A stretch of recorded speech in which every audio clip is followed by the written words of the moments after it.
First, I'd like to say congratulations on your entry into the REACH program. Through REACH, you will receive a wealth of services. These services include child support and arrears management, job search, placement and retention skills, money management, parenting time evaluation, and education. With REACH, you only get out of it what you put in. You will be expected to attend classes, pay your child support obligation, stay in contact, and keep us informed. But most importantly, you are expected to be involved. Hope Network is one of our partners in the REACH program. There you will attend a 2-week orientation. They will also offer you various workshops along with the possibility of employment. The Inner City Christian Federation is another one of our partners. There you will attend money management classes. You may qualify for an individual development account where you can be matched dollars for the money you deposit, and you may qualify for a cash payment from the government called the Earned Income Tax Credit, regardless of whether you paid taxes or not. As you can see, REACH offers a lot of services, and we wish you much success in the program. Hello, my name is Javon Granderson. I'm one of the caseworkers here at the Friend of the Court. You have been asked to watch this video as an orientation to the services offered through our office. Now let's move on to some general information about the Friend of the Court.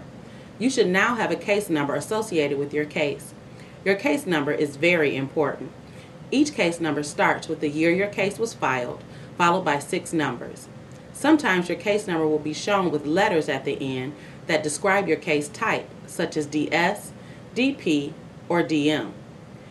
Cases are assigned to a case manager team by last name of the payer of support or the man's last name, depending on the department.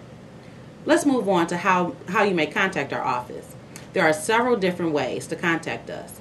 You may email the Friend of the Court anytime at foc.mail@kentcountymi.gov. You may call us between the hours of 8 a.m. and 5 p.m. at area code 616-632-6888.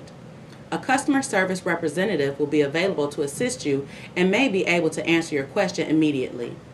If you need to leave a voicemail for one of our staff, it is our goal to return your call within 48 hours. We receive a lot of calls and may not always be able to honor our call return time, but you will definitely receive a call back. You may also reach us by mail. It is our goal to respond to letters within 5 business days. This too at times can be difficult, so we try our best. If you would like to speak to your case manager in person, you are more than welcome to schedule an appointment. Walk-ins are welcome between the hours of 8 a.m. and 4 p.m. But know that without an appointment, you will be able to speak to a case manager, but it may not be the one assigned to your case. Now moving on, it is extremely important to keep us informed. You must let us know in writing whether you change your address. We cannot accept a change of address over the phone. It must be in writing. Know that changing your address with the post office or any other courts or agencies does not automatically change your address with the Friend of the Court. It is also each party's responsibility to inform the Friend of the Court of any changes of address. If you do not do so, you may miss an important appointment or a court date. Be aware that a missed court date could result in a bench warrant. Next, we'll discuss confidentiality.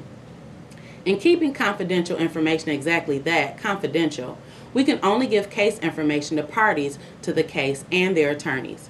We cannot give any case-specific information to children, spouses, friends, or parents. Your attorney must file an appearance with the circuit court and provide a copy to the Friend of the Court before we will release any information to them about your case. Now let's move on to the exciting stuff, the moment you've all been waiting for. What does the Friend of the Court do? The Friend of the Court investigates and makes recommendations to the court regarding custody, parenting time, and child support. We also enforce court orders regarding custody, parenting time, child support, and health care. It is very important that you understand that we can only enforce court orders. This means that we cannot enforce any agreements you may have made with the other party on your case that was not put into a court order. Your current order will be enforced until a new order is entered. Always remember that it takes an order to change an order. An order must be signed by a judge to be in effect. A referee may sign an order into interim effect, but that order is not final until after 21 days of resolution of any objections. Also, the more specific an order is, the easier it is to enforce. It is to your benefit to be familiar with your court orders. You may obtain copies of those through the Circuit Court Clerk's office, located at the Kent County Courthouse at 180 Ottawa. Although we do a lot, there are a few things we don't do. We do not and cannot provide legal advice. We do not investigate allegations of abuse or neglect. That is done through the Office of Child Protective Services. We do not arrange for DNA testing to determine paternity. This is done through the prosecuting attorney's office. And lastly, we do not initiate child support cases. Cases are started through the Office of Child Support. This concludes the first portion of the orientation. I hope the information you have been given thus far has been helpful.